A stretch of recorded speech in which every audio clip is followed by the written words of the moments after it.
Welcome back to ThinkTwice MTG. I'm your host, Drew. And I'm Alan.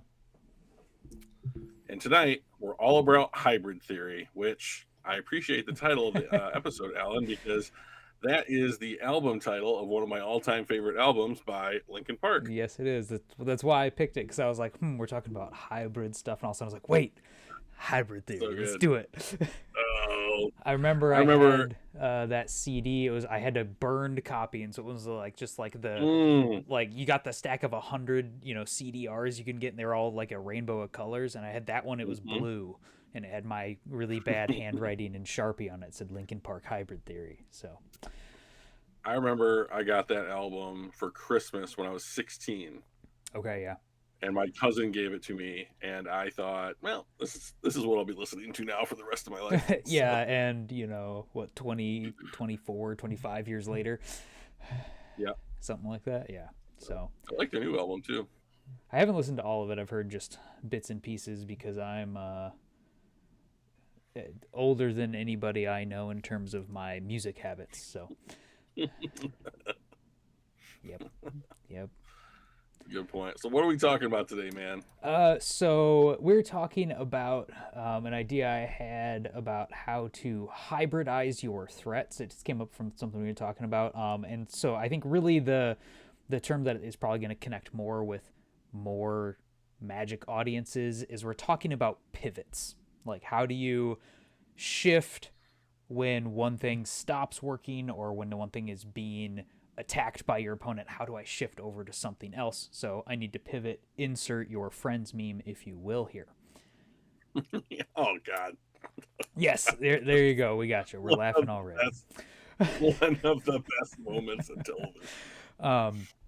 So, as I was thinking this over, I figured, okay, like the central conceit of this whole episode is really that decks will naturally work their way towards becoming more vulnerable to a single style, not just a single star, but a single style of interaction or hate as they get built up and advance. And so I think it makes sense. Let's just like kind of like we normally do. We're going to go through the generalized version of the idea, and then we'll start working in some examples so it'll become a little bit clearer as we move through.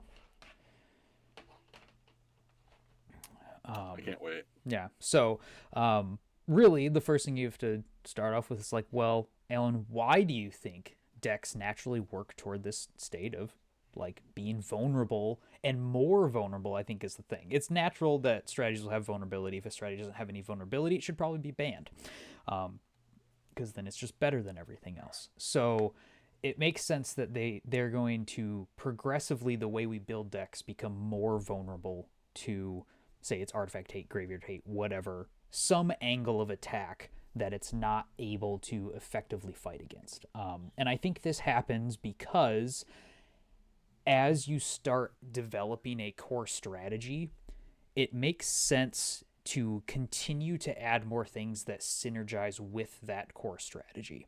A really easy way to see this is with a deck built around the affinity mechanic, which we do have kind of on the very fringes of the modern format. Will pop up every once in a while, and recently got a little boost when it was what's the card? Kappa Cannoneer was Oh yeah, printed into the format. So this is a really great example because affinity as a mechanic, if you're not familiar with it, says whatever card it is costs one less for every artifact that you control, which means, well, you want to have a lot of artifacts in there.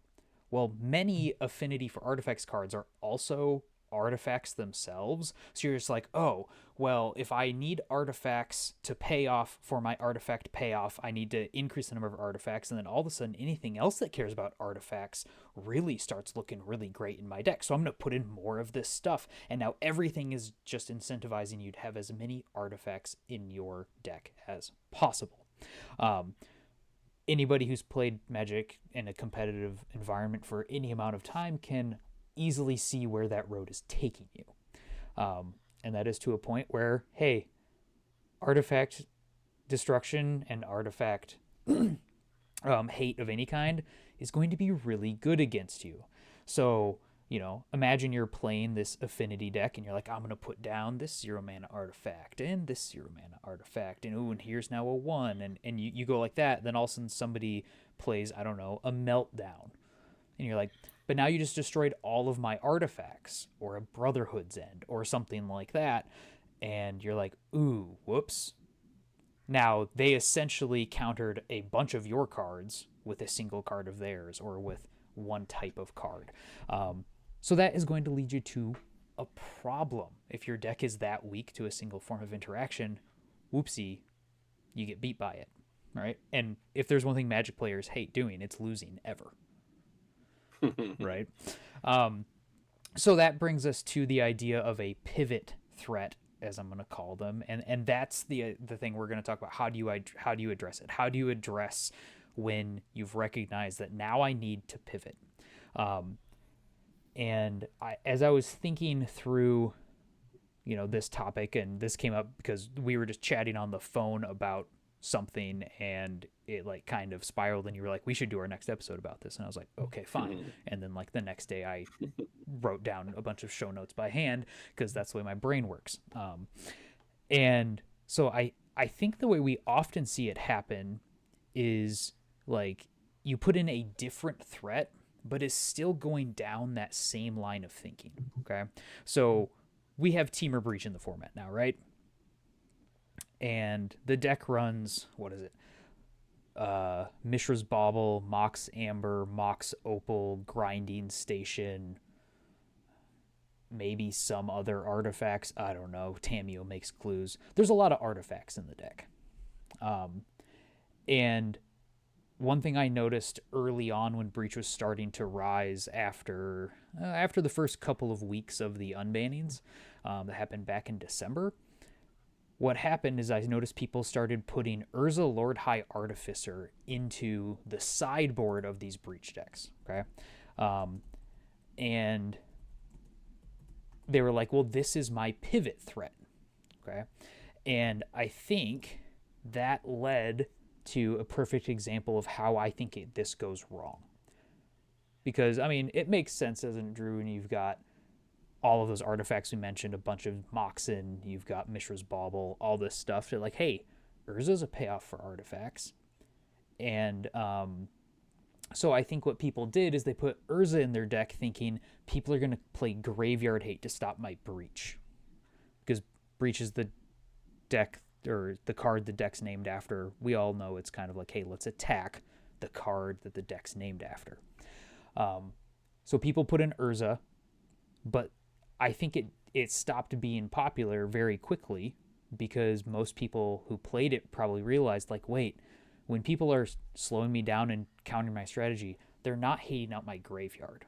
Because unless you have something like a Leyline of the Void, you can't stop the graveyard of a Teamer Breach deck because they fill it with Malevolent Rumble and Grinding Station, and they're just going to have it. So I think the real way to attack the deck is attacking the artifact mana that they can create, because that's the thing that lets them go off. So, maybe you play something like a, what's the enchantment, 1 and a white, that stops artifacts from activating abilities? Stony Silence. Stony Silence, thank you. Maybe you play that, or maybe you go for Meltdown or something like that. So I think people realized as soon as people learned how to play against the deck, Urza wasn't the right fit because the people that were beating you and thus causing you to need to pivot were running artifact hate and not as much of the graveyard hate. And so Urza became not a good pivot because if your artifacts are being hated out, the artifact payoff card doesn't do you any good. So let me throw this at you real quick. Okay, all right, I'm ready. Got my catcher's mitt.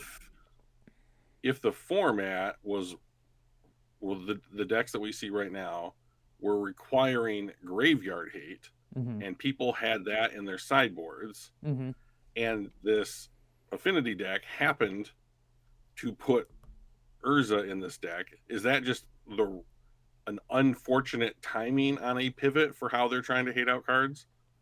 Or is it truly a bad choice? So I think in this example of where the Urza is in the sideboard of the Breach deck, that it is a bad choice. The graveyard hate isn't hating out the nebulous affinity deck that we use as our original example. Um, but so, but like I think the point you're kind of hinting on is don't play into hate that's already being played as well, right? Yeah, that's definitely what I Yeah, was doing. like Yeah. that's exactly what you were trying to hit at is like look at the metagame. Bullseye. If people are playing a bunch of artifact hate, don't play an artifact based pivot because then they're already prepared for you. Yeah, you want to pivot into something that they're not prepared for. But I think that example of I'm gonna put Urza in this deck that has a bunch of Moxen and cheap artifacts as my pivot threat is a perfect example of the way we normally see this, and it goes wrong because it's like, well, I've got a bunch of artifacts, so it makes sense to put Urza in there until you realize that that's the way to counter the strategy. That is the way to attack the deck, is through that angle already. So don't play something that plays into the way people are already trying to attack you. It'd be like Dredge deciding that, my pivot threat is going to be a Tarmogoyf. Sure, because you fill up your own graveyard. It makes so much sense. But It doesn't need my graveyard to come out of my graveyard like my dredge threats, but that's what everybody's playing against you is ways to hate out your graveyard so that your Tarmogoyf doesn't do anything. You need something that isn't reliant on that. And so I think then a lot of people are probably starting to ask like, well, Alan, like, aren't you just telling me to play something that doesn't have any synergy with my deck? And the answer is no. I'm not suggesting that, but it's find synergy from a different angle. If you've seen Jurassic Park, and Drew, I know you have, how do the raptors set up their hunts? So, great question. I know exactly how they do it. Whoever's hunting them or their prey, they let the prey see one of them and fixate, and then they pivot by having the attack come in from the sides, all stealth-like, and then your prey says "clever girl." Yes, exactly. That is exactly what goes down. And then dies horrifically. Yeah. So that's what that's kind of like the thing you need to use. You need to think like a raptor. Okay, so you need to. So you have to be a dinosaur, and you need when you play your pivot threat, you want your opponent to say "clever girl." Okay. Yeah. And what I mean by that is you're still working together like the raptors are, but instead of thinking of I'm just going to put another thing in front of them and see if they can beat it, it's you want to be then grabbing one of the two that comes from the side. And so you're still attacking with the same resources, but from a different angle is the way this is kind of going. So I've been a big believer for a long time in the idea that like the unknown thing that enters into the equation provides greater advantage than like what the card itself might just allow. Yeah, Because you do love that idea. it's not on anyone's radar. Yes. So I love where you're coming from with that. So an example of something that I think is a good pivot, and I think it's it proved to be such a good pivot that it became a main deck staple and is not even out of the sideboard, is Goblin Bombardment and Boros Energy. So the early versions of the deck after MH3 came out that were starting to like really start to show like, hey, this is something, even in the midst of the Nadu menace, did not have this card. And then eventually people started playing it. And first they're like, I'm going to play it as a one of. And then it started creeping up. And now there's two of them. And now there's three of them. And the reason I think that happened is because this is such a great example of a pivot. So the way that you beat decks that have cards that their curve is like, I'm going to go Guide of Souls on 1, into Guide of Souls Ocelot Pride on 2, into a Johnny plus something else on 3, and I have 400 things on the battlefield, is you kill those things. So these wasn't. Yeah, right? So like the way you counter that is you go, look, I need to kill that stuff. So Goblin Bombardment is saying, okay, my deck strategy is going to have creatures on the battlefield, and generally lots of small creatures rather than like I'm playing one big dummy, right? So Goblin Bombardment says if people want to kill those, that's fine. I'm going to put down my Goblin Bombardment. Then when you kill it, it just turns into a damage against, I don't know, either your creature. I'm going to ping down your Planeswalker. I'm just going to throw the creature at you for a damage.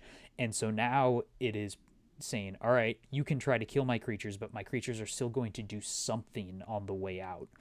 Because instead of saying, I'm just going to put in 8 protection spells and just try to stop you from being able to kill anything, that's not usually going to work. You have to hold up mana, all that sort of stuff. You just slam your Goblin Bombardment on 2 and say every creature from here on out does at least 1 damage minimum.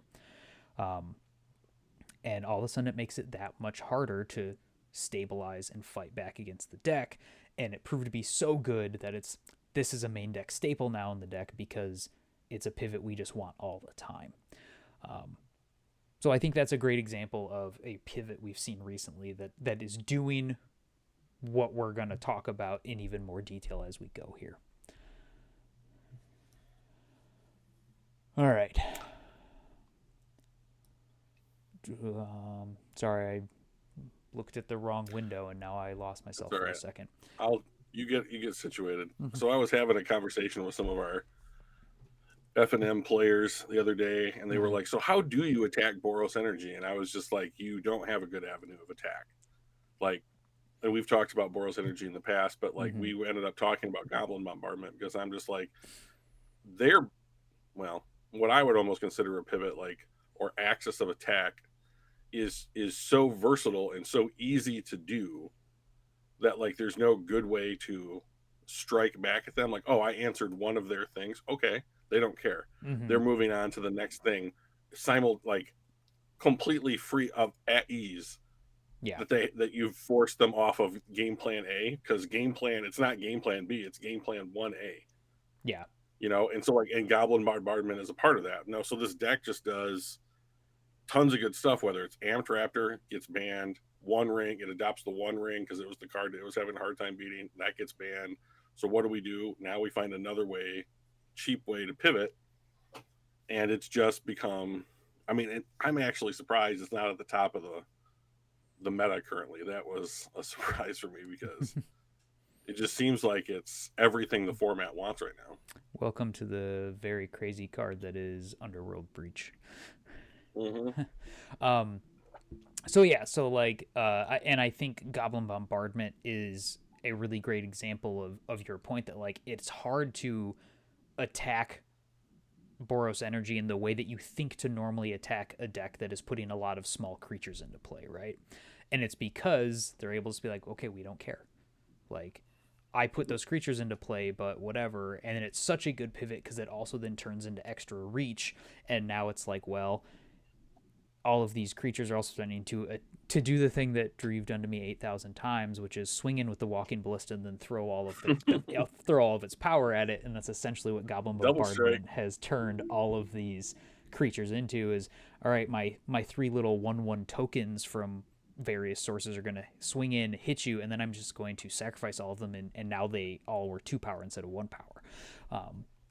So it's going to do that. So the way I started to think of this pivoting theory that I was congealing in my brain, besides the really cool raptor analogy that I kind of wish I'd come up with sooner. Very cool. Is with Venn diagrams. Much less cool than dinosaurs. Very clearly, raptors are on the cool scale here. Venn diagrams are at least down here, at minimum.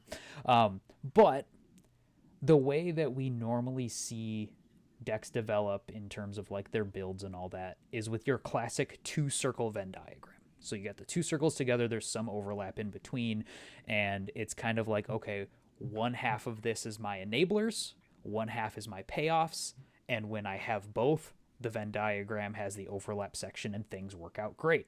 So generally we see decks built up in either, if my enabler circle is bigger than my payoff circle, I add more payoffs that have that same overlap, or I need more enablers because I have too many payoffs and I'm not enabling enough, so I'll add more enablers, but we're working on just the same 2-circle axis, which is a way to build a deck that is powerful in a goldfish, without your opponent sitting there interacting with you. And if we were in a format where nobody was interacting, that's a perfect way to build a deck, because it's just can I do my thing better than you can do your thing, and we'll ignore each other. Um, but that's not the way the game works. There's another person sitting on the other side of the table. So I think the way that we're going to talk through this is with the idea of we're trying to build a 3-circle Venn diagram.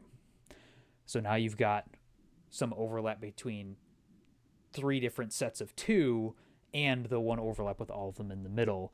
You could think of that as like, here's my small creatures in Boros energy, here's my goblin bombardment on another side, and then here is, I don't know if you want to call it the flage package that is fine with creatures dying or throwing them in or whatever. And you can start to see, well, my little creatures build up energy, make my removal better, are the first plan of attack.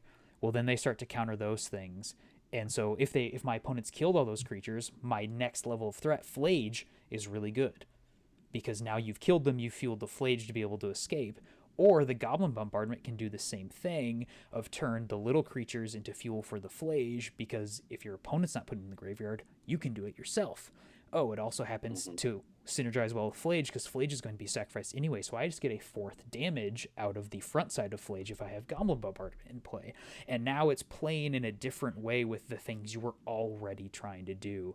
Great example of the 3-circle Venn diagram that we got going on here. So that's the central idea. Hopefully I explain it in a way that makes some sense here. And I don't want to talk about Boros Energy the whole time. One, Yeah. I've never played the deck. Sure. And sure, it's out there. So I was thinking for this episode, we would talk about a deck that you and I both have some experience with recently. And that is the Grixis Reanimator deck. So we've both played the deck in various iterations. We're going to talk about the 3 versions of the deck that I went through in this. But I think we both came across some issues we were having as we were playing the deck, Drew. And so what were some of those issues that we came across? Well, the show notes tell me, Alan, that some of the problems that we have with a Grixis Reanimator is that, number one, it's weak to graveyard hate. Yes. You've got it at number 2. I think it's the biggest problem, because we have more graveyard hate present in the format. It's good against a variety of decks, and you can't reanimate something if you can't get it out of your yard. Yeah, if they're just going to annihilate it out of the yard, it's never coming back. And like the difference between Legacy and Modern is still pretty stark. And maybe there's no better example of that than a blue-black Reanimator list, because in Legacy you have a bunch of like 1 mana Reanimator spells, and you have more good, cheap Reanimator spells that do what you want. So you see them more often. You have more threats that you can get into the yard and then out of the yard.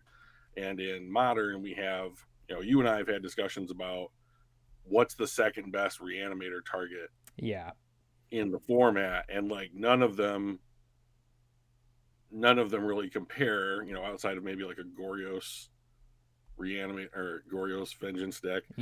But like non-legendary ones, at least, there isn't a clear number 2, and the gap between number 1 and number 2 is quite wide. So there's just not enough reanimation spells or targets to bring the kind of consistency to the deck that you're hoping to see from it. So we both played the deck some, and then we were both like, man, like I know the deck is powerful, but I'm running into issues. And so we started going down that road that you mentioned of, well, what's some other stuff we can reanimate? Because one of the things that I think we both found somewhat frustrating was that you'd have games where you have a persistent hand and even a discard outlet, but you just never found the Archon of Cruelty, right? And then there were other games where you found the Archon of Cruelty and either you didn't have a persist or you didn't have a way to discard it.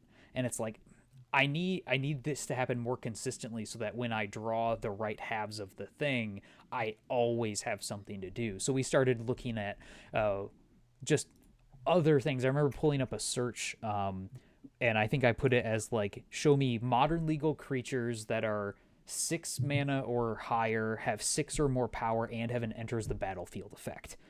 right? Yeah.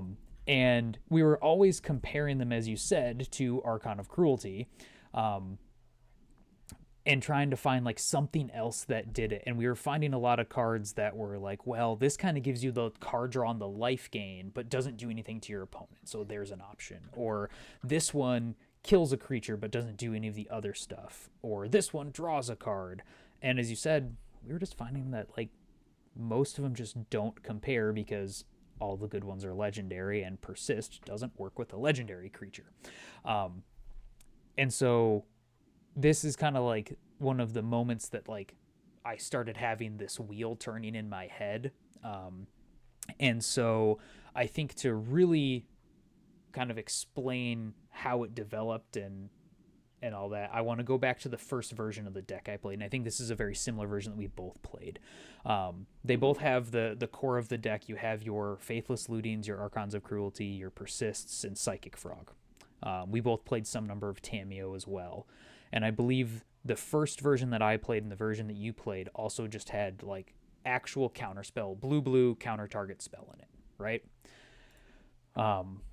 And we were both along the line of thinking like, okay, counterspell, good card. It's just going to stop anything my opponent tries to do. And what I can do is have the line of if I don't have the ability to reanimate my card, I'll just sit back, I'll wait, I'll stop their spell, I'll do something again on my next turn.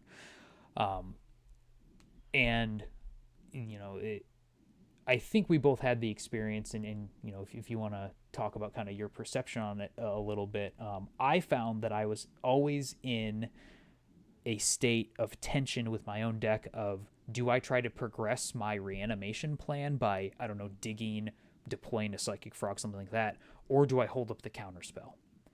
And I felt like I always had to make that choice. And if I made it wrong without knowing all of the information or without being able to predict the game well, I would just end up losing because either I didn't press an advantage when I had it, or I wasn't able then to discard a card and reanimate it on the same turn, or they played threats that either I couldn't counter or weren't worth countering, or they played multiple and then I was behind, and I'm always in that back foot kind of situation with that build of the deck. Yeah, it's very similar to Mike's. Now, I had less of a problem. I think it's fair to say I had less of a problem than that with you. I come from a control player's background, Mm-hmm. and so I've had trouble in the past playing decks where it's like I'm not going for the win at the right time because I'm still in the mode like I'm just trying to sink in the jujitsu hold, Yeah, and like just the slowly choke, choke them just out. more, and then once you're unconscious, then I'll beat you to death, you know. But like that doesn't work in this particular modern format. So Mm-hmm. I would continue to hold up counterspell, even if it meant I had an opening, if I was just reading my opponent's signals correctly, to do something like, oh, I could at least play a Psychic Frog on this turn, and what could they possibly have as far as a removal spell, and at least get the Archon into the graveyard. Yeah, so it's ready for when you do draw the persist and that sort of thing. Yeah. Okay. So I had problems with reading the signals correctly in order to say like I don't need to hold up my counterspell on this particular turn. Here's my opening. Mm-hmm. I think also when I was putting the deck together originally, I was thinking so much along the lines of use Faithless Looting to discard the Archon on turn one, reanimate it turn two, and then by your turn three, you're holding up counterspell to protect your threat. But that obviously left that turn two open for it to be interacted with. Mm-hmm.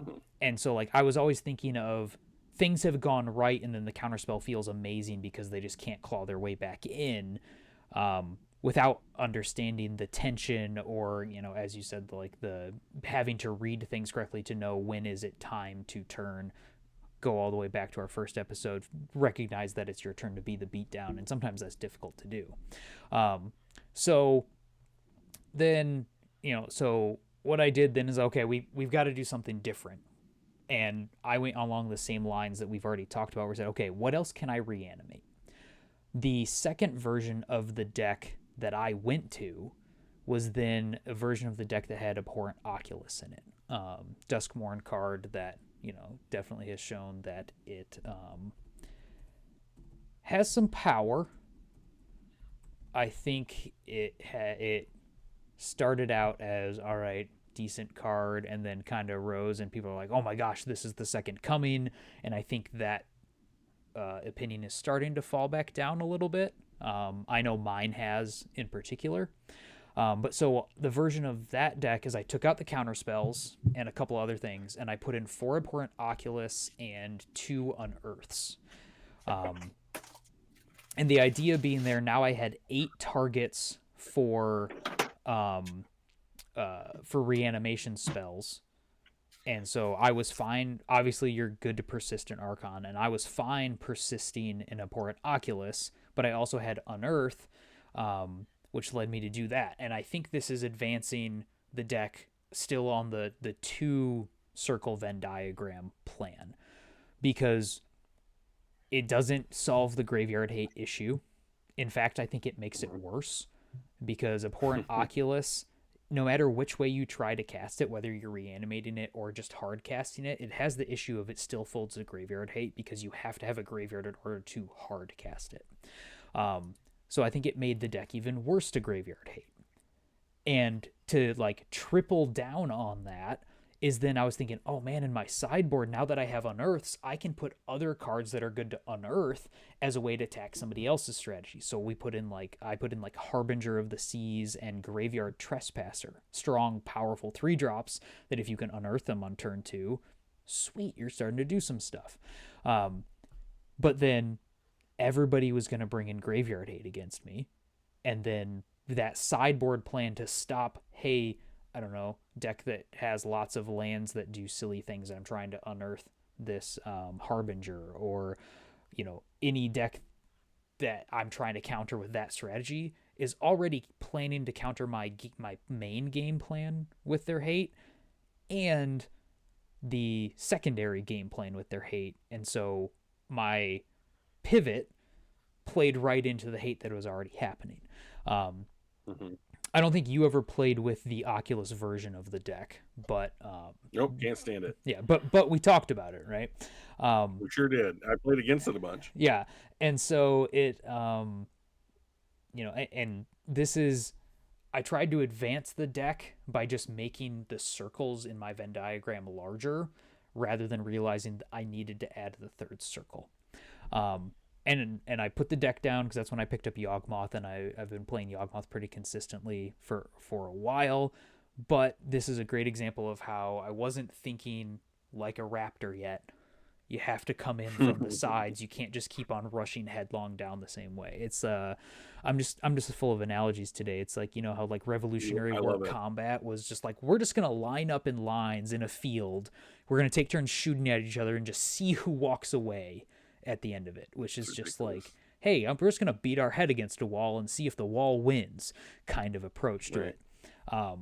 And so even though the powerful draws of the deck were even more powerful because I just had more options of doing things, I had multiple times when I played the Oculus version of the deck where it's just I either surveilled or discarded an Oculus on turn 1 and unearthed it on turn 2, and my opponent could never come back from it. I was like, sweet.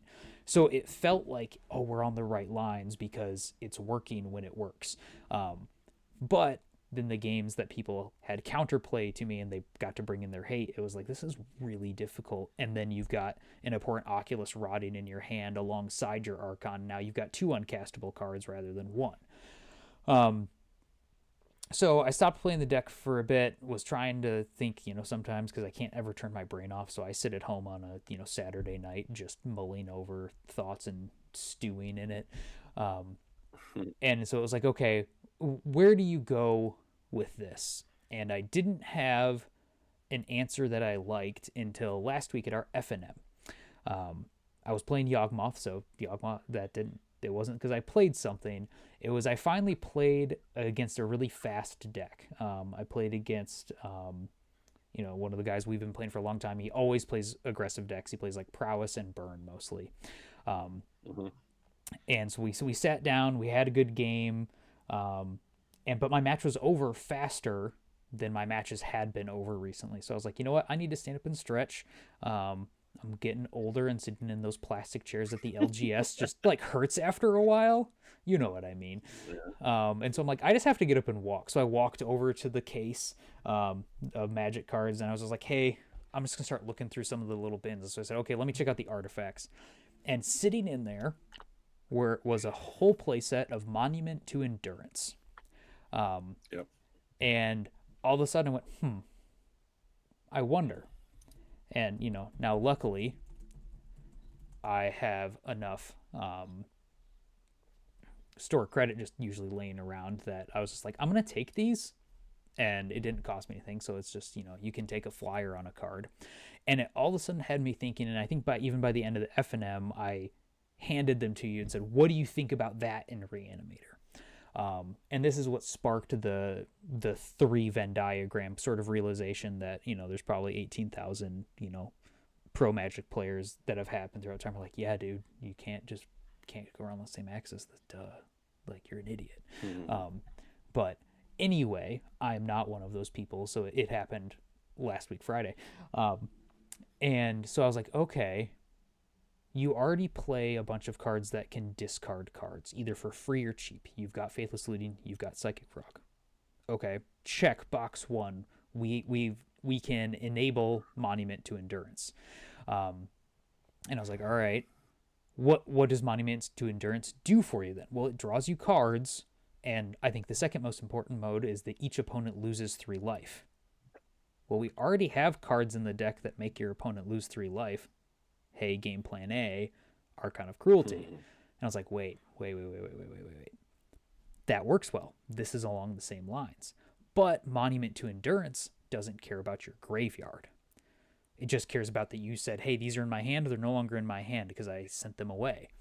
So it's like, even if they play their graveyard hate, you can discard your cards and still get value out of it, rather than feeling like you're just throwing resources away to hope that plan B gets through.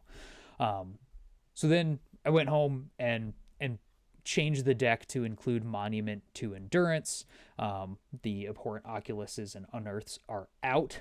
I also changed up the removal spell suite a little bit. Instead of being 4 push, it's 4 bolt 2 push, because now between the Archon's trigger, Monument to Endurance, and bolt, now you actually have a really serious burn plan as well. Mm-hmm. So even if they kill the Archon when it comes down, you hit them for 3, discard a card, hit them for 3 with the Monument, and that sort of thing. And so it was all of a sudden like a light bulb just went off. And then a couple days later, we had that phone call conversation where I kind of like expressed it in words, what I had just kind of like intuited. And it's the Monument to Endurance is the 3rd circle that I think the deck craves. Is the exact right card? I don't know.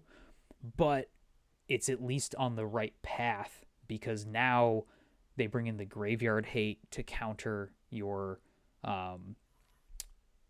plan A, your reanimation plan, and it still works exactly as intended. You're not playing it just at worst or just hoping that they don't have it, and now you have something else they need to think about. And so it goes to another level of, now if they want to answer the deck, they can't bring in one thing, they have to bring in 2 styles of things, which is further diluting their game plan, which is slowing them down, which buys you more time to either find your counter interaction and being like, oh, you brought in Rest in Peace or something. Well, I'm going to find my Sink into Stupor, bounce your Rest in Peace on your end step, go to my turn, discard my Archon, and reanimate it. And all of a sudden, I have the time to do that now because you played cards like Rest in Peace rather than a Johnny. One of them is killing me, one of them is not. One of them gives me time. And so by making it, you have to have your graveyard hate and your artifact removal, makes it so it's like, okay, I'm more likely to have time, or it's just as likely there's going to be games where you draw your graveyard hate and I don't draw my graveyard plan. And now your graveyard hate is a dead card. I think that's the thing you've always loved, the idea is finding ways to make your opponent's cards useless. Oh yeah. Like what could be I don't know anything that could possibly be as good as that. Yeah, and like I just know it's a conversation we've had a lot. We're like, oh, if I do this, their card does nothing. I just found another one. like yesterday that I'm completely enamored with right now, and Yep. I'm trying to get it into a deck as we speak. Yeah. So So, I was like, oh, Drew will like that idea of it. Just like, your card doesn't hmm do anything. He's like, yes, we've reached it. hmm Drew's ultimate state of Magic is where his cards have 1,000 words each and his opponents have none. But not just because he's playing better cards, because he's maneuvered the game to be a point where you're just he's just said your cards don't do anything anymore. why are you playing Grizzly Bears, man? Yeah, It's so right. weird. Like, come on, do something better. Yeah. So Um, I'm looking forward to playing Monument in my Reanimator deck. I am yeah. playing another Reanimate target though that I'm hoping to that will do some good, and that's an oldie but a goodie in Hornet Queen. Oh gosh, oh Hornet Queen. Wow. It's a really expensive card. It has evasion, but it makes a bunch of flying tokens, and so they all have death touch. So I should be able to trade favorably with almost anything out there since they're not cards that are in my deck. Yeah. And if you're able to get, you should be able. It's almost like a miniature wrath, so long as you can block. You Right. know, And since they're flyers, they can block pretty much anything. So, yeah, yeah. there's very few things that they can't. Um, yeah, I mean, I We'll see think how Hornet that Queen goes. is a cool one.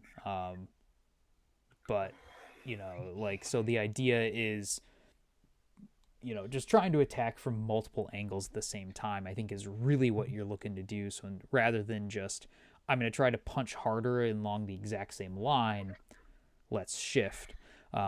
Now, the only time I've played the Monument in the Reanimator deck was yesterday when we were playing, and you were playing Jund Delirium, of an extremely fast, aggressive deck, and I don't think Monument shines in that kind of matchup. So it wasn't like a great testing session for that card in particular. But But I I got to win some games. So it was great. yes, you Yeah, made some giant fly traps. yeah. Um, but I'm hopeful for the card, and I think maybe a even bigger win from the card is that it kind of helped me solidify this idea and be able to understand it in a way that I can articulate it in what I hope is something that seems to make sense.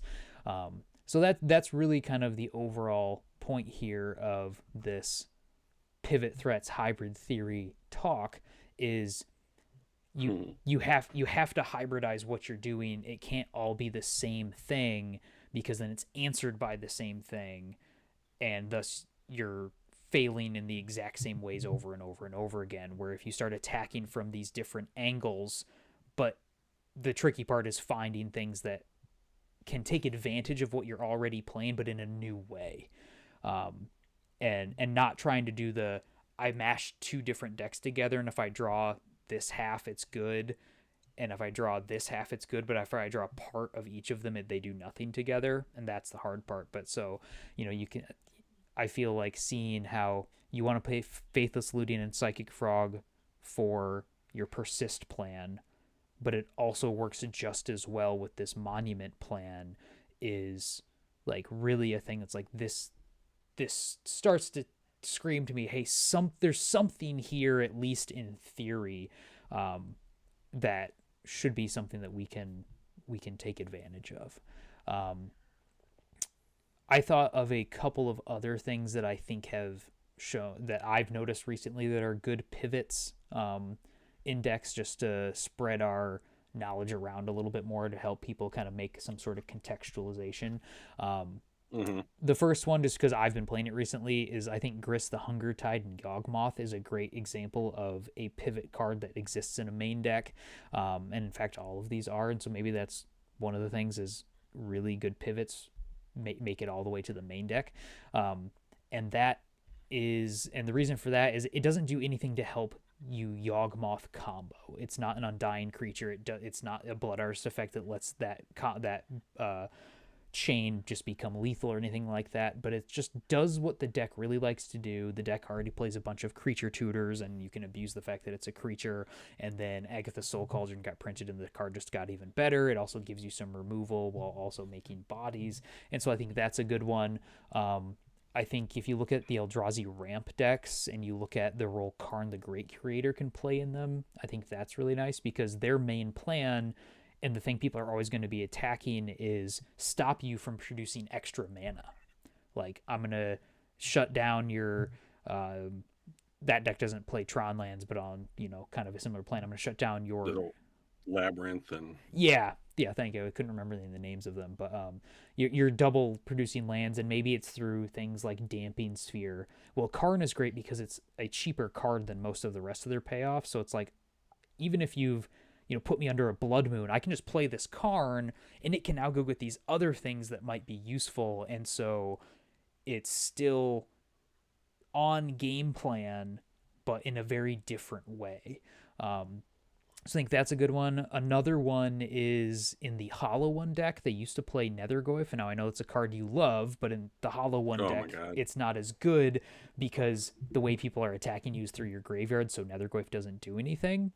And so when Marauding Mako got printed, people dropped Nethergoyf and put that card in because it's still a 1-drop threat that it cares about the discarding thing that you're doing, which is why people are playing Netherglyph, because you're putting stuff in your graveyard.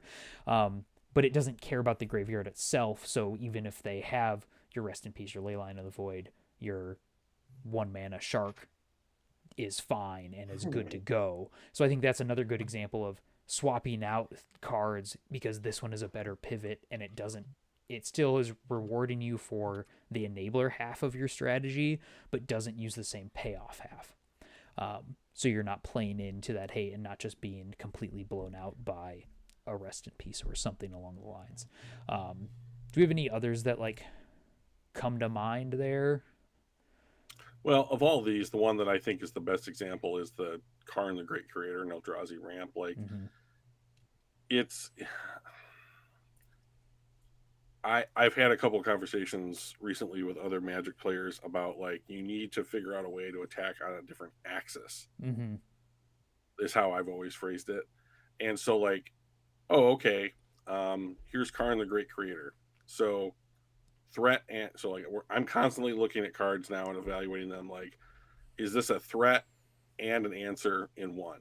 So, all right, if you're preventing me from ramping, I'll do the thing that Tron or other decks like this ramp deck always do, is that I'm at least playing a land every turn. And so I can get to 4 colorless mana pretty easily, even if it's not like 7 mana, which is what I was hoping for. Right. And so I'll just play, if I'm off my plan A, and I have Karn, I'll put down Karn on turn 4. And now if you have artifacts that you can't activate, so much the better. I'm going to go now wish for something out of my sideboard that's most likely relevant in the matchup. And now I'm going to have that. So now I'm attacking you on a completely different axis. And then if you deal with Karn, I've at least bought time to continue playing lands out to get to a higher land count, or maybe I found an answer to the thing that's preventing my lands from tapping the way that I want them to, and it's like you can just kind of easily pivot back and forth between these 2 different modes of attack. I really like it, but these other examples are great, like Mako caring about the discard to the graveyard. We always originally our plan A is getting them into the graveyard. Plan B is like, well, we can still do that. Now I don't care if you hate that out. My threat cares about how they get from my hand into my graveyard. That's just as good now. And then the first time that I saw Grist plus that stupid artifact, Agatha's Soul Cauldron. Oh my god! And then all of a sudden you have 3 Grists, and it's like, this little stupid token made an insect. This stupid token killed that insect to destroy your massive creature. And then these other little ones actually attacked and did damage. And I was like, you have 4 planeswalkers on the battlefield. None of them cost any mana. How are you even keeping track of all this right now? And it's just excellent to behold. Yeah, lots of different kind of dice is the answer. Oh yeah. I used to just carry my purple D6s, and now I've got I've got some purple ones. Yeah. I've got some blue ones. I've got 3 green ones. I've got some other ones that have numbers instead of pips, and it's and I'll be sitting playing with Yawgmoth. And I go, okay, the purple ones that have pips and not numbers are +1/+1 counters. The the white or blue ones that have numbers that are turned upside down are a -1 or a -0 -1 counter. You have to keep track of those separately. The green ones facing up with numbers are planeswalker loyalty. And yes, I've had all 4 different kinds of dice on the exact same card. So that was an experience I don't think I'd ever had. Like I expected, like just in front of me, achievement unlocked to come up, and it's like have 4 different kinds of counters on a single creature. 5% of players have done this. Yeah, right. And I was like, oh, this is a thing. Um, so yeah. So hopefully, to people, the using a single deck as an example really makes this concept concrete. And whether you call it pivot threats, whether you call it I'm going to say raptor mode because it's fun for me, Yeah, or sure. as you said, attacking on a different axis, is my thing a threat and an answer. All of those different kinds of things I think are all hinting at the same core idea, which is you've got to be able to outflank your opponent in order to beat them. You can't just win the game through sheer brute force over and over and over again. It'll work sometimes, it won't necessarily. So, start thinking of what's another circle I can add to my Venn diagram to make it all work. And I guess if there's a way to add a 4th circle, more power to you. So, yeah. All right. Any last thoughts on pivot threats or anything like that before we move to our second segment? No, let's get there. All right, you want to take us away there? Yeah, so we're gonna do in our card spotlight this episode. We're gonna do Obsidian Charmaw, a sideboard all star. 3 red for a 4/4 dragon. This spell costs 1 less to cast for each land your opponents control that can produce colorless. Flying, when this card enters the battlefield, destroy target non-basic land and opponent control. So this card was obviously designed to kill Tron. Yeah, another card in the long line of how do we give the middle finger Yeah. to Tron? How can we, in the thing that actually killed like Tron in its like mono green Tron form was the fact that they printed soul lands Yeah, they just printed better lands than Tron lands somehow. and they could go and cast Eldrazi. And so now instead of needing to jump through all the hoops, even though they were pretty consistent hoops in order to get Tron online, now you have ways to make those lands tap for more right off the bat. Mm-hmm. So, you want to go, your Devourer of Destiny, make sure you're set up, go Labyrinth into what are those things called? The rocks, the mana rocks that they. Oh, the talismans. Talisman. Yep. You into a talisman. So now you might have 5 mana on turn 2. So this card is there to try and help slow that down because let's say you're on the play, red source, your opponent plays a land that can produce colorless. You play another red source, they produce another land that can produce colorless. You play your 3rd land, no matter what it is. You can play this 4/4 flyer, which is big enough to get the job done, Mm-hmm. and blow up one of their lands. So it's an excellent threat and an answer to a certain style of deck that we see at a high level of prominence right now in the format. Mm-hmm. One of the things I like about it additionally is that even if your opponent isn't playing colorless producing lands, this can be a decent thing to bring in. Say in our Grixis Reanimator deck, it's in my sideboard, I know, and it's just like, well, I'm expecting them to go really heavy on hating out my graveyard. I'm just going to take out the Archons and put this in instead. And even if it ends up having to be you play it on 5 mana, like it's still a 4/4 flyer that put them back a land. When you get into that longer mid-range style game, you've now put yourself up on the board and you took away some of their own resource. And so just the fact that it's not reliant on any other zone of yours, you don't have to do anything besides play red mana to make this card work for you. It's all about your opponent is doing the work for you. Yeah. And the hardest thing to change in sideboarding is what your mana base looks like, because like you can't just shove a bunch of lands and say I'm gonna take out my colorless lands and really get them. You know, Right. so The yeah, thing I like most about this card is that when you blow up their land, they don't get to go get a basic out of their deck. yeah, that's usually the exchange, right? Of like, oh, I did a thing, but you get to go get something else out of it. So maybe I blew up a land that produces 2 mana, but now it just downgrades to 1. This is just like out of there. Bye. Yeah, it's like a land specific stone rain just attached to a body. Mm-hmm. Yeah. So, you know, I And like that. I mean, I being like this card quite a bit. yeah, I do too. It it's one of those kinds of things where you're like, man, this isn't like something that's so powerful that it's going to break anything or that you're building a whole strategy around it.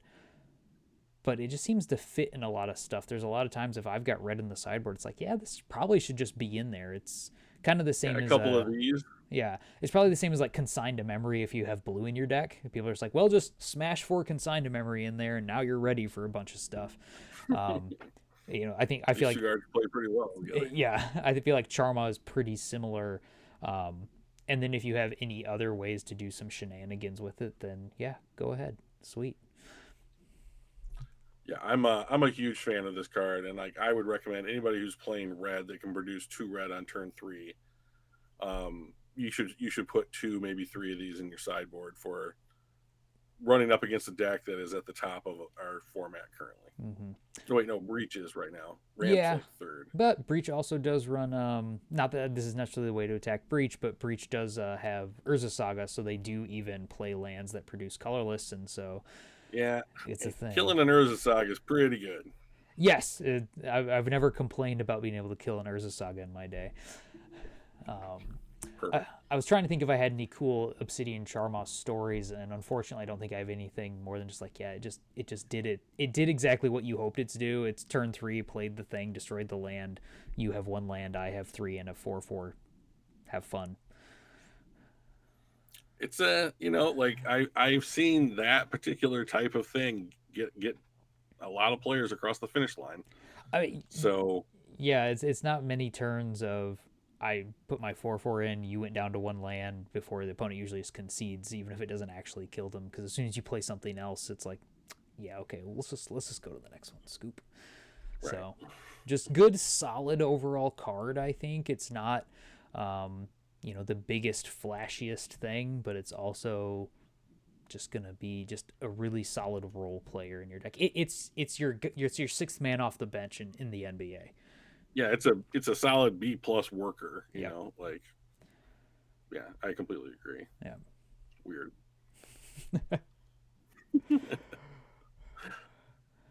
Well, Alan, that's the spotlight. Should we move to dissecting our deck this week? Yeah, let's move on to our third segment. People are going to think that something's up because we're not at the like 2 hour mark as we're moving to the third thing we want to I talk think about. people will be. Well, I might talk about this deck for an hour.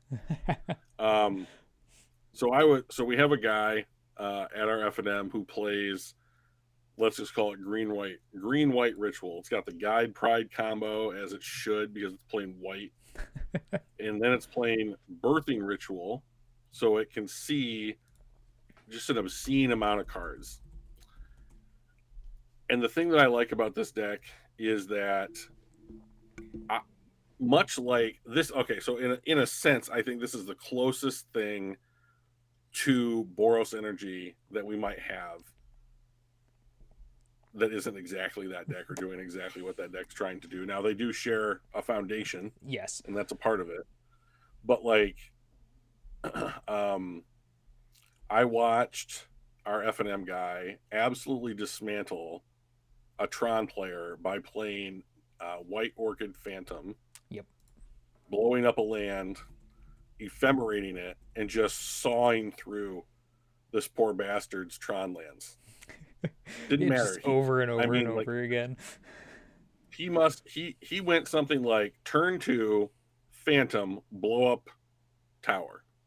Okay, Tron player goes and gets a forest. He had 4 basics in his deck, which Wow. I thought was shocking. Yeah. And so he goes and gets a forest. He then plays their, like, what are they, the spheres? Yeah. yeah, and so he's drawing cards, making green, digging out, finding more of these lands. And so on the next turn, it was okay, attack, two in the air, flicker, phantom with my ephemerate, blow up the land that you just found, go and get another basic. Eventually, you don't have any more basics to go find, so they're just absolute stone rains, And then he flickers back, or he was it rebounds back, ephemerate, Yeah. gets a third Tron land, and the guy's just exasperated. Like, what do you do? Like, you have this piddly little flying bear that's absolutely destroying everything that my deck is predicated upon. And then the thing that got me, where I was just like, okay, that's enough. This seems not cool to what you're doing to your opponent anymore, is that he then on his turn 3 or turn 4 plays E-Witness and gets back his ephemerate. Oh, just to do And it I was just all like, over again. okay. Like, you Uh, don't need to like spit on him after he's down. I mean, like, so there's a ton of abusive ETB effects in this deck. You've got Guide of Souls, gaining you life, getting you energy, ramping up your creatures. You have Static Prison, which generates energy and like takes off any threat for 1 mana, as long as you can spend energy in order to do it. The mhm. deck is almost all creatures, so it's generating energy so long as Guide's on the battlefield. You've got Ocelot Pride. We know what that card does. Yeah. And then Ritual lets you, sack a 0 mana token that you just made to go find another Ocelot Pride or another Guide of Souls or something, and just make the advantage that you are gathering just that much larger, that Mhm. much more difficult to overcome. And then I can attack your lands. I have an evasive threat. Like on turn 3, I'm going to play, what is the one white 3/3 that ETBs and goes and gets a 1 drop? Ranger Captain of Eos. That's just another great card, and it's just like this deck is just chock full of, it's like, this is a 3/3 that goes and gets you something that like a foundational piece that your deck is predicated upon.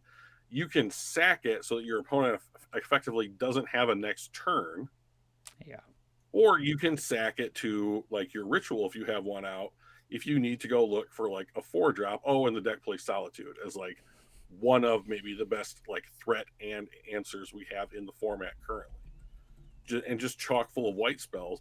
It's so effective that it's even running some amount of Thraben charms, almost as like a 59th and 60th card, to be like, yeah, I got your graveyard. Yeah, I can kill any creature I want because I have 8 creatures on the battlefield. So this is effectively a 2 mana instant that just wipes off any creature that like gets played in the format. Yeah. Thraben Charm is the Like, card that has really surprised me in these white decks. Um, it's a worker. because like when we see the card in Modern Horizons 3, like it reads like a bad standard card.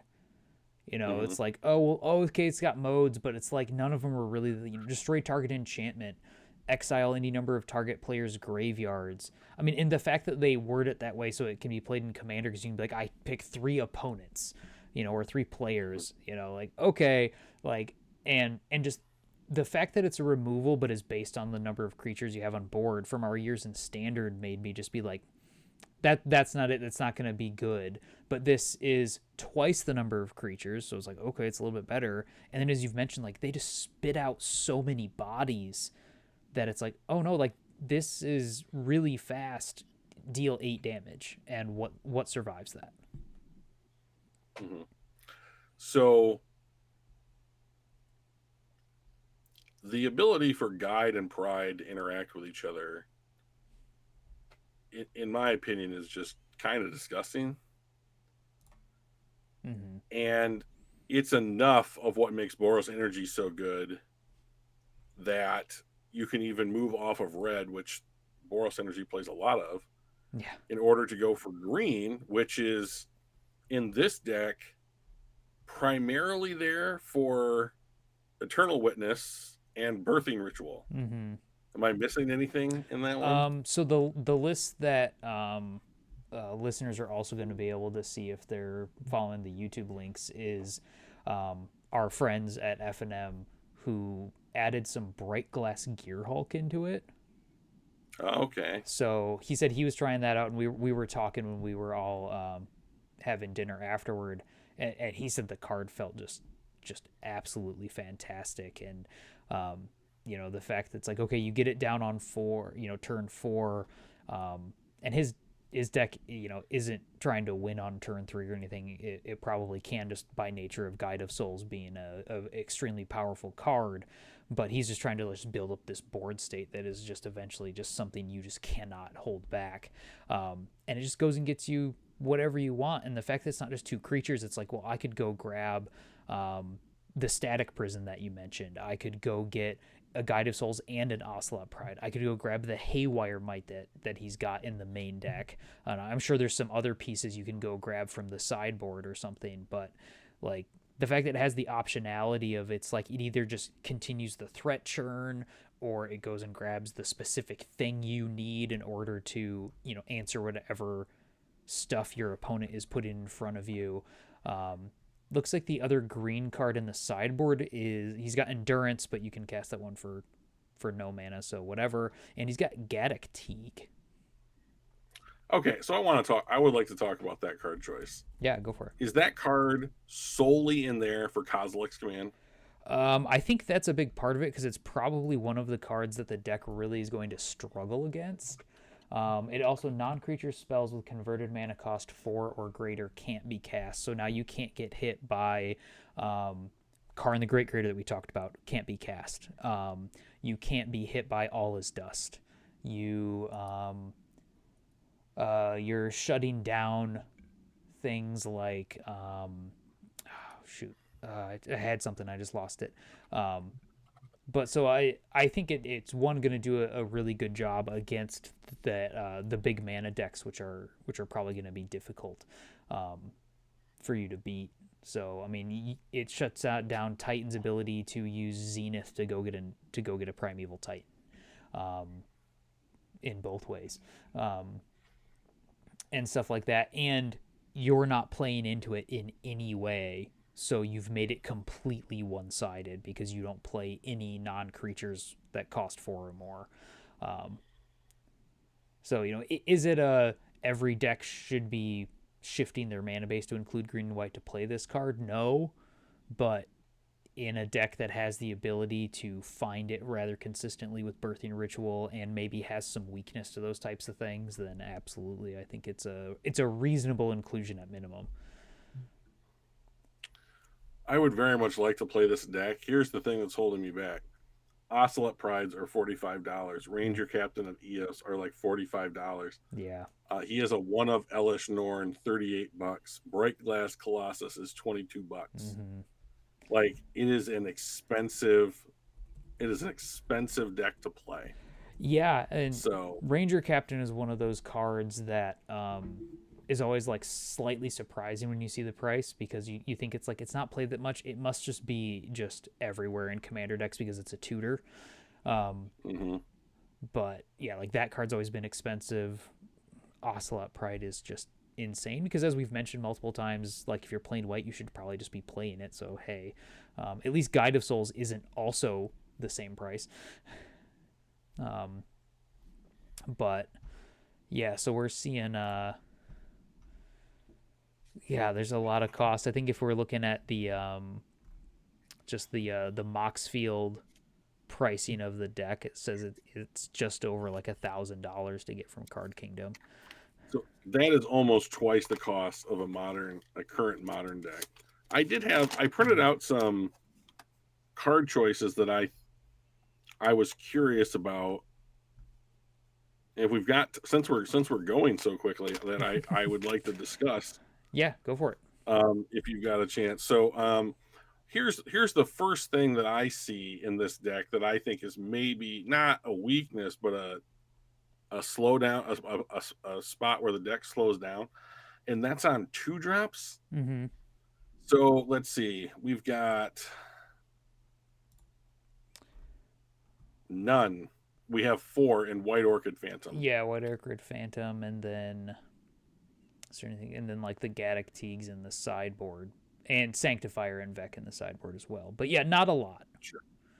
Okay, so I looked up some 2-drops, and I'd like your opinion on them. So I'm gonna look them up, and read them to you, and then Mm-hmm. you are going to you're going to hot take me Okay.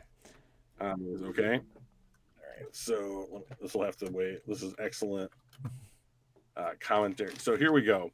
Number one card, and this is for white mirrors that are running guide prides. Okay.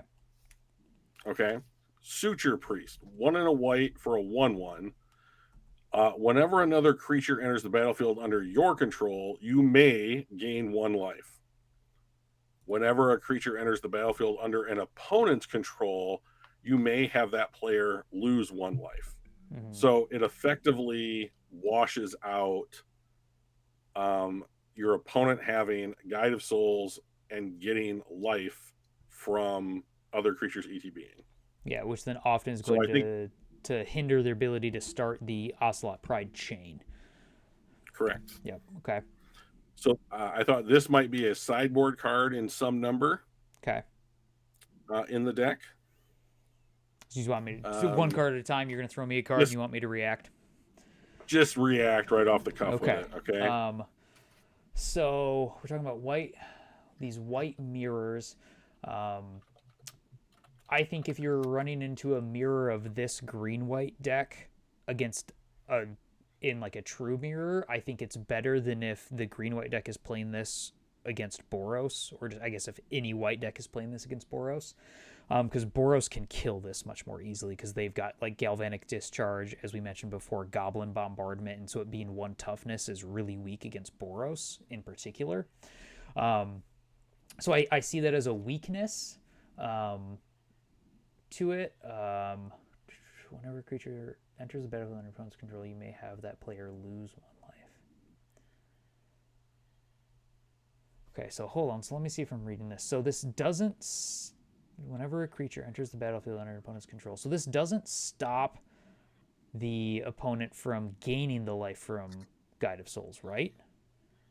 Because it just creates an additional trigger and you're just negating it. Yeah, you're gaining the life, and then you can have them lose a life off the same trigger, basically. Yeah, but they're still going to gain life, so it doesn't actually do what I said, so it doesn't stop the Ocelot Pride from making a token that turn, because they did gain life when the Ocelot Pride entered. Gotcha. Right? So it's not taking away their life gain. It's just saying, okay, you didn't gain the life out of it. So my first reaction is, if I was going to be playing a 2-drop card to try to fight against the white X energy based decks, I would rather try to fight them on the energy axis than the life axis, because So Sun Cleanser. Sure, yeah. Or like, just like I need to just be able to target to just absolutely make sure a Guide of Souls never lives. And so maybe it's that, or because they're not gaining life in a way that, like, because they need it to either enable their strategy or because they're so slow.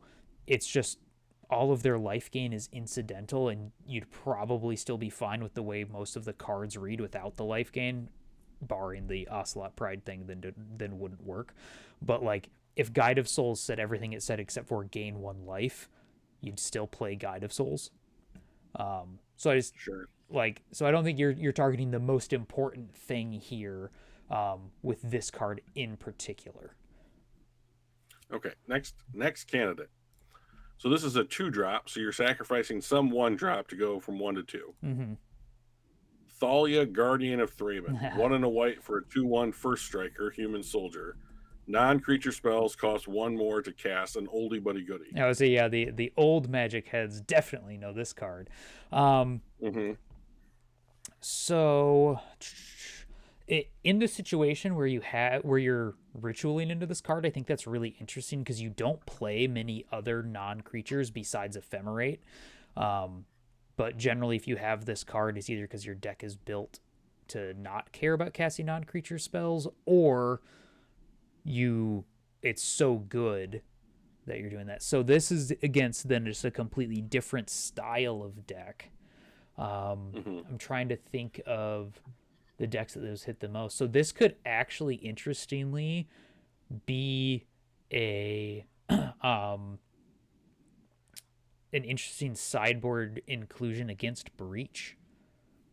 because when they combo off, they're consistently escaping like a Mox Opal or a Mox Amber, And now it costs you one. and now it costs them one because what they generally do with their combo is they sack it, they escape it, they float a mana, they use Grinding Station to sack the artifact and mill the 3 cards you need to escape it again, and you just do that till your deck's gone, and then you can cast your Thassa's Oracle or Grape Shot, as some people play.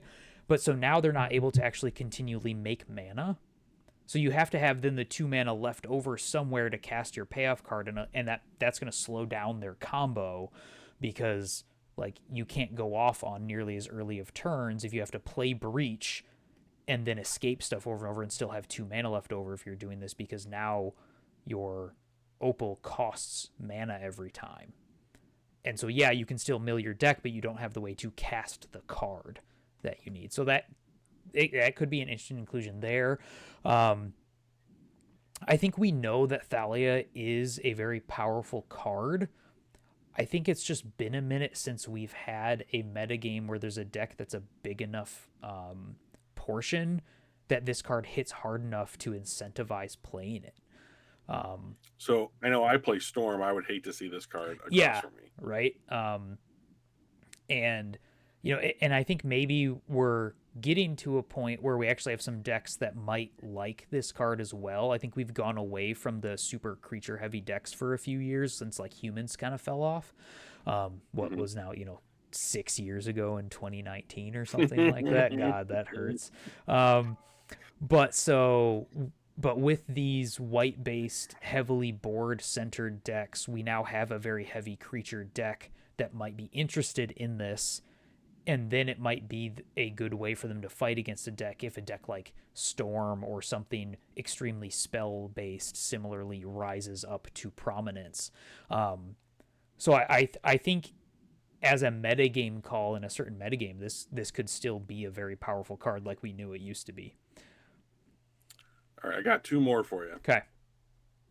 So first of all, I want to get some credit for only doing 4 because I have 37 choices. You have 37 cards. Wow. Okay. All right. Yeah. So number 3. Let's go. Number 3, Bristly Bill Spine Sower. 1 in a green for a 2/2 legendary plant druid. Landfall. When a land enters the battlefield under your control, put a 1/1 counter on target creature. 3 green, double the number of 1/1 counters on each creature you control. So you are going to put some number of counters on creatures by spending energy to turn them into angels. Now, the deck plays Flagstones of Trokir. So you are going to get 2 landfall triggers out of that. Plus, it is a fetch shock mana base. So I think that there is some room for some number if you are into the okay, I'm going wide, but my 1/1 first strike tokens can't attack because there's something on the other, across Something that the has board 2 that's toughness. Yeah. just anything that's a decent size, like even a piddly creature, like kind of stonewalls that. Okay, now I'm back. They can either lose their creature or let the damage through, and I think this card enables that to some degree. It also rewards you for simply playing Magic with the landfall mechanic. And in the games that I watched this deck play, getting to 5 mana was not a problem. Yeah, I mean they're playing Elishnorn for a reason, because they know they're gonna hit their mana. Also, it costs $40, so it's right in line with all the other creature choices that this deck plays. This card saw at least a decent amount of play in the Nadu decks because you'd put down a 400,000 lands, and so it was a kind of a pivot way to win. I think Aspiring Spike has put this in some of his other decks as well, where he does nonsense like that. So I would be thinking about this card if I found that I was consistently playing against decks where going wide isn't good and you actually need to go tall. So if we're looking at I go back to thinking of the Shadows over Innistrad standard days when we had the Bant collected company mirrors that were just 30 something creatures and 4 collected companies, here we go, and like we're never gonna like point a removal spell at each other, and we're just gonna hope that like if I land Tireless Tracker first and you don't spell queller it, then my Tireless Tracker will be bigger than your Tireless Tracker, and thus I will eventually win because I will have the biggest single thing that can attack through anything sort of metagame. I don't know how consistently modern matchups end up that way. Um, so this card is still going to be best when you have a wide board. So I don't see it as an answer to like a removal heavy matchup, because then they'll just kill this. Um, but if But is that better? Is that worth consideration? Like, I'm putting down a card that is non-central to my game plan that forces a removal spell from my opponent that will otherwise be used on a card that is central to what I'm well, trying to do. I'm not sure that this is enough of if you're sitting with removal spells, like if your plan is to use this trigger to put a removal spell on something else, I'm just gonna wait until you target something else with the trigger and then kill it then because I want to kill it anyway. And then the second time you're gonna start putting stuff on this, and then it's a few turns before this is a big enough thing. You're like, crap, Bristly Bill has really become an issue. And so I think the card Bristly Bill is best when it's distributing counters because then you can also abuse the other ability.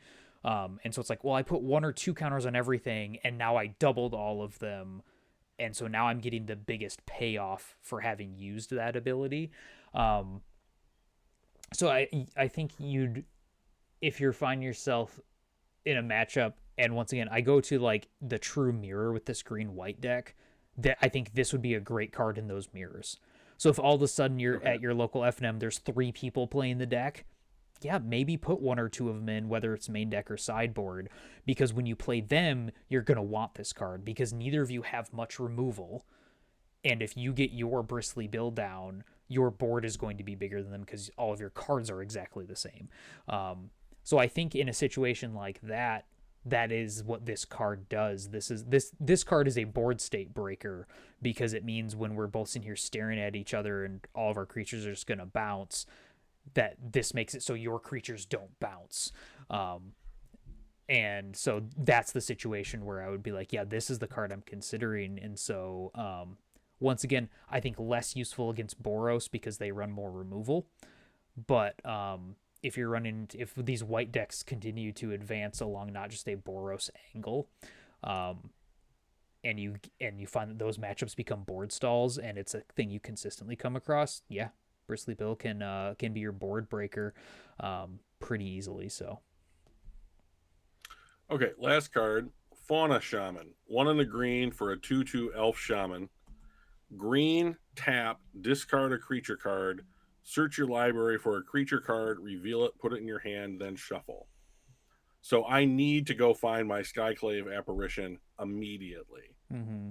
I need to be able to I need to be able to get my Guide Pride combo going again immediately after Tiny Wrath, Yeah, something right. like that.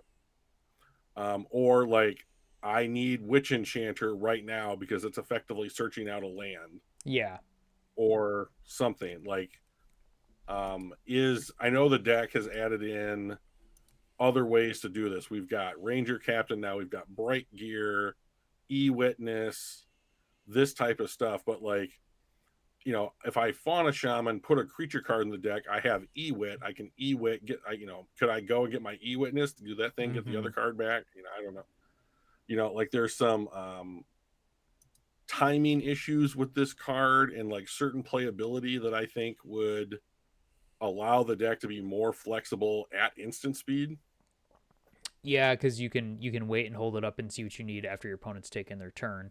So where I think I would consider this card is if the things I need to search for are not 1 drops, because Okay. let's in the scenario where this is searching up, like you mentioned, get my Guide Pride thing going again.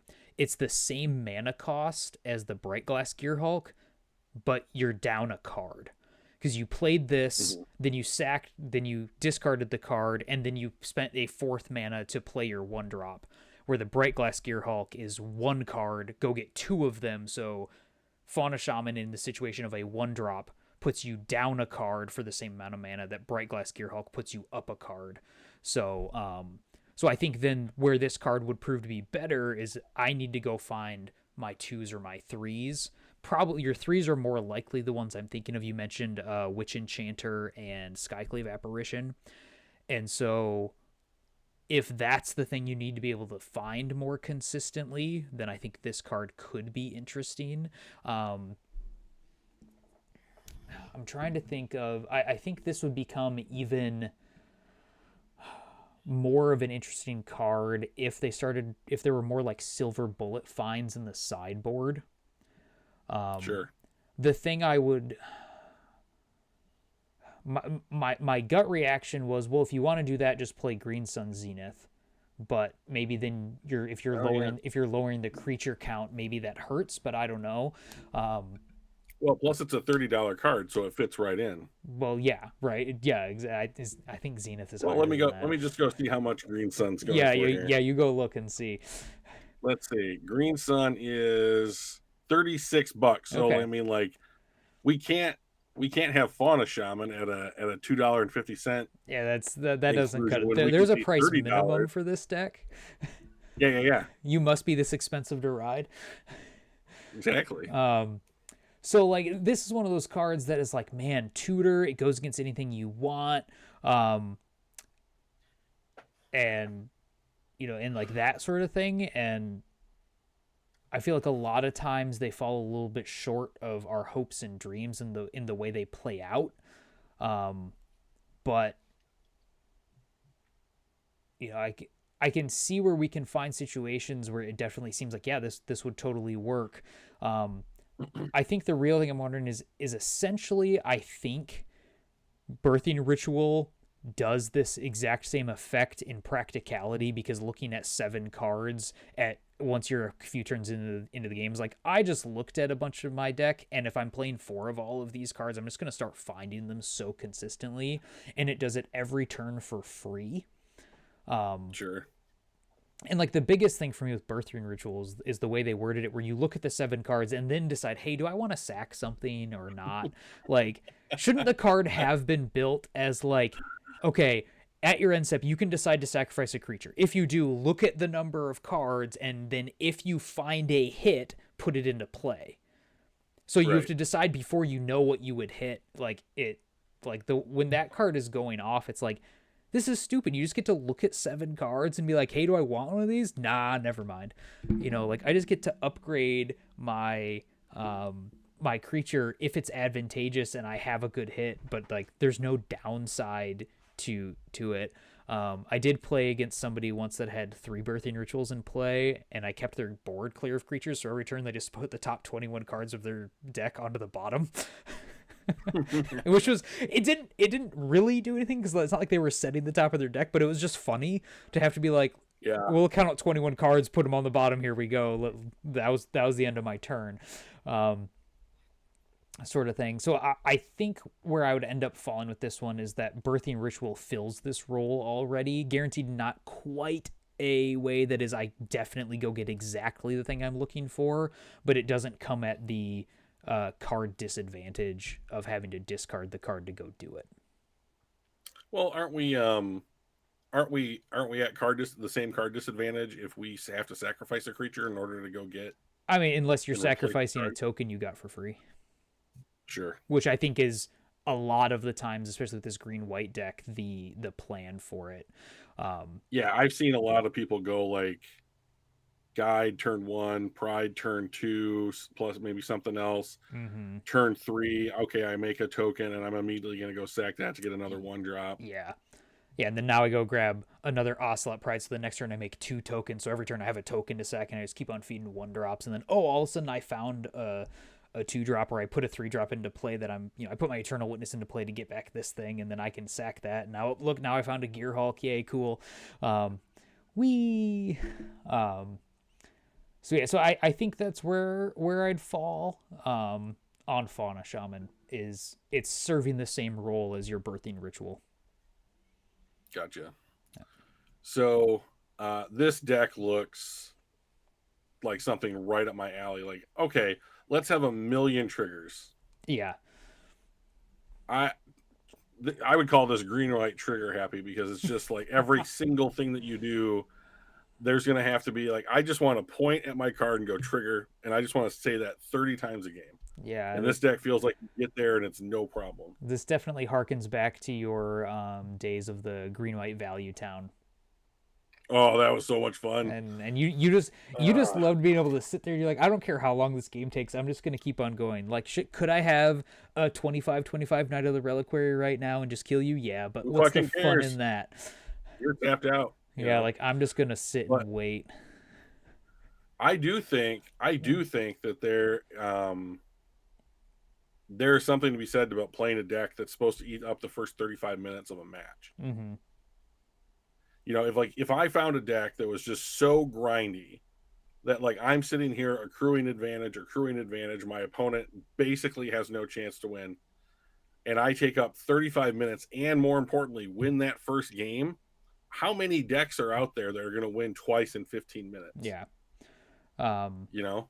I think the counterpoint to that is you also then have to make sure you can win one more time in those 15 minutes. But No, you don't. You have to not lose once. yeah, but if they beat you in game 2, then now you're to tie. But I mean, there's risk, sure. yes. Don't you? How dare you shame this? Yeah. But yeah, I think the thing that we've found is it's been very few times where a deck that is that like slow grindy is that like decisive in game 1. I think a lot of the very decisive game 1 decks we found are like hyper aggressive. Think of classic Affinity back in the day. And so if you found it, yeah, like I don't fault it at all. It's the same way I don't fault people for playing to the chess clock if you're playing on MTGO or whatever. It's like it's a part of the game, is you got to be able to win through the clock. Hang on one second. I want to put one more card for consideration into this. Uno mas. Here we go.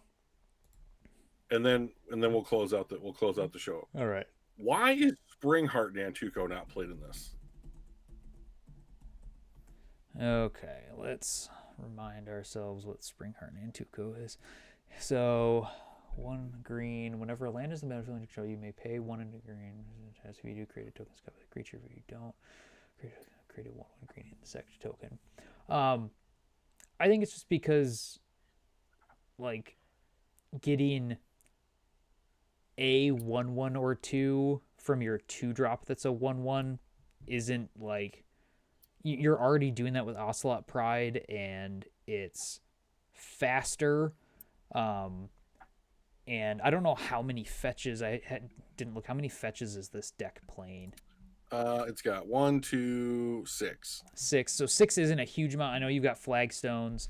But like Springheart Nantuko is a card that really is like does something when you can like consistently just keep on pulling lands in. Because it's a 2-mana 1/1. So it's not fabulous. Once again, it's going to die to every removal spell. It is a turn slower than Ocelot Pride. It doesn't attack into anything. And so I think there's some of that. There's probably also a little bit of knee-jerk reaction that people don't want to play it because it was played in Nadu. And so that's so stupid. And so people just like have a gut reaction to it. It's like, oh no, Nadu got banned. That card isn't good. So you know what that made me think of immediately? What? Do you remember that movie Moneyball? Yeah. So there is a meme that has come out of Moneyball where it's Jonah Hill, last name Hill, yep, talking to Brad Pitt, and he goes, Billy, this is Chad Bradford. His defect is that he can throw funny. Yeah. And now it's a bunch of like, now it's a bunch of other shit like, Billy, this is Ohio State's head football coach. His defect is he can't beat Michigan. Mm-hmm. Like there's a bunch of jokes like that. And I'm just like, you just randomly picked that one in particular. Yeah. I just randomly picked that thing. Randomly, just off the top of the but like Springheart Nantuko is now suffering for Nadu's mistakes. Yes. So I think in general, like also in like Landfall is a mechanic that on the fair level gets better just the longer the game is going to be played, as long as that creature's in play. Modern games don't last that many overall turns on average, so it's not as good there. So then where landfall becomes useful is when you can abuse it. And so if you can find a way like Nadu did to put in just land after land after land after land after land after land, then you can do that. And this deck isn't doing anything except for when they have the flagstones or just the natural fetch land. But if you're already making a bunch of 1/1s and the point of the deck is to upgrade the 1/1s, you don't need more 1/1s. You need better upgrades or ways to make it so people can't kill your 1/1s. Because, and I think then if we're starting to talk about like Ranger Captain of Eos and Bright Glass Gearhulk, you want the Ocelot Pride in the deck because you can go fetch it with those, and this one you can't. I mean, so, you know, as with a lot of things we can find is like, okay, if I want the fifth copy of whatever effect, I might have to go to something, and this kind of functions for this deck like a fifth copy of Ocelot Pride. So if you're finding you want that, sweet. But in general, I don't want to sacrifice my Ocelot Pride or my Guide of Souls to my Birthing Ritual to get this card. Should probably not, but should this deck play 2 Static Prisons over Skyclave Apparition? Now, especially now that they do have Bright Glass Gearhulk in the deck and Witch Enchanter is a 4-mana card, I like having some 3-mana creatures. But like, I think having at least one Static Prison is probably a good idea. Once again, I've never played the deck, but as I just look at it really quickly here, like the first thing I might consider is either dropping one Apparition for a Static Prison or the second main deck Thraben Charm and drop that in. Just because like those are the things that like aren't on plan necessarily. I don't know what this Boromir card does. You can sack it to prevent cards that were cast with no mana. Oh, okay. To counter them. Gotcha. But like, what card are they worried about that does that? Yeah, I don't know. When an opponent casts a spell, if no mana was spent to cast it, I mean, so like Solitude. What other things are put in for free? I mean, you've got the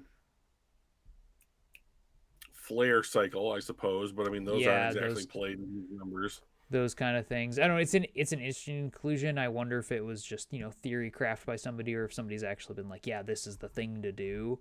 I think it's an interesting aspect of Magic sideboards that we see if that kind of thing is somebody put out list and it had cards in it, so people play those cards without necessarily being like, oh yeah, this is exactly what I want it for. And you and I have talked a lot in our time about making sure you're sideboarding for our local metagame, because we play at FNM rather than like, we're not sitting in the top 32 of modern challenges, trying to hack our way through that. So we don't need to necessarily be prepared for as much stuff. Like, I haven't seen anybody play Team Breach at our FNM. Yeah, okay. I agree. I think there's one guy that's playing Grinding Station, but that's not the same thing at all. So. Yeah, so like I don't know if it's, hey, is it something for that because it stops like a Mox Opal being escaped from a graveyard or something, but yeah, so I'm not exactly sure. I think this deck looks like an absolute carnival ride to play. Like, the thing looks just so much fun. And but here's the thing, is that like I can't bring myself to do it because for 2 reasons. Number 1, the price. Number 2, that's what people want to do, and I have to be the guy that prevents the thing that people want to do. Oh, okay. So the deck that I want to talk about the next show that we do is specifically designed to turn off this type of thing. Okay. That's called foreshadowing. Yes. So now everyone that listens will be like, ooh, I'll Or tune in next week to see what he's talking will about. it prove to be a red herring because then we pivot for some reason, whether because Drew comes up with a different idea or something else happens that makes us completely go a different direction? You have to Nah, tune in next I'll time and stick find with this out. one. I Okay. promise you. Yeah. Drew's never ending quest to find a way to just say, I've put these things in play and my opponent has no ability to do anything. You can't. That is his You can't. You quest. got nothing. Yeah. You got nothing. It's like, if I put in these 3 permanents, now you can't cast cards, you can't, things entering don't trigger abilities, and you have no other Your zones. lands bounce back up to your hand when you Yeah, play and them. smack you in the face once. Yeah. um yeah, Good so times. I think like this talk about this deck has led me to like, this is one of those decks that has a core, but beyond the core, the deck is extremely customizable, because it's like, Where would you okay, say the core ends? so I think you're looking Guide of Souls, Ocelot Pride, Ephemerate, Birthing Ritual, Ranger Captain, and Solitude. Okay. I wouldn't be So Bright surprised. Glass, Elish Norn, Ewit, Yeah, Haywire Might, Skyclave Skyclave Apparition, White Apparition. Orchid. No, Um, dude, that's got to be in there. I don't think it's because there's a lot of decks that it doesn't really do much against. You're awful. Yeah. I could see somebody easily deciding based on a metagame call that that's a sideboard plan, or you only have 2 of them or something. I know it's the thing you want to do because you're like, I'm gonna blow up all their lands. They won't have lands. They can't It's cast so stuff, good. But yet somebody didn't just love when I played Death Cloud, and that's exactly what Death Cloud did. Is you had no cards in hand, no creatures in play, no lands in play, but it should have been. I can't believe you ever moved off of it. But I wouldn't be surprised to eventually see that some number of Gear Hulk is what I would consider part of the core as well. I think the card is extremely good. At least as long as Ocelot Pride and Guide of Souls are available to go find. But yeah, like if it were me, I would want at least one Static Prison in here as another target. I'm sure there's some other interesting one ofs that you could be like, ooh, that could also be a good thing to have. Um, like I'm surprised looking at the sideboard of this deck that there's Orim's Chant instead of a creature version of something to go get, because you have now 6 ways to go get 1-drop creatures, and none of your things can go get the Orim's Chant. Not that Orim's Chant is bad card or anything. I just think with this deck, once you start having tutors, you're so much more incentivized to put things in that your tutors can go find, and then it's like when you sideboard in 1, it's like you have 7 of them now. Right. And so like I figure there's got to be some other effects that I'm not thinking of at the moment that could also be interesting to play in this along with that tutor package. But I would say Guide, Pride, Ephemerate, Ritual, Ranger Captain, and Solitude are kind of like the core you're building around, and then everything else is, season to taste and, metagame calls from there. Gotcha. So. All right. Well, it wasn't quite 2 hours, but I mean, maybe we found our sweet spot. Yeah, maybe. If you've listened for the past 105 minutes, go get yourself some treats. Have a cookie, because that's a thing you've been through recently. You had to listen to us. Yeah. So we did. We talked about some really cool stuff. I love the green-white ritual deck. I think that's awesome. Obsidian Charmaw, great card if you're playing red and you want to really fuck over someone's day. And then, if you're wondering to yourself like, hey, what, my deck doesn't seem to be performing quite the way that I want to. Like, think about that third circle. It's like, think about like, okay, well, if I have this card that puts cards into the graveyard and that's what I want, like, how does that work? Like, is there anything I can put in there that benefits from how it works as opposed to what it does? So give that a try. It's probably Psychic Frog. It's probably just Psychic Frog. Just it's so good. You have to maintain that raptor mentality. Yeah, don't forget the raptor mentality. It's a trademark phrase here at ThinkTwice MTG. We'll make T-shirts. Yeah, that would be that. We should do it. We should do Think Twice MTG, and in the foreground, it's like this little eye poking up, and then like two arrows with eyes coming in Yeah. from the side. So The that'll do it for us here today. Have a great rest of your night, everybody. Have a good one, folks.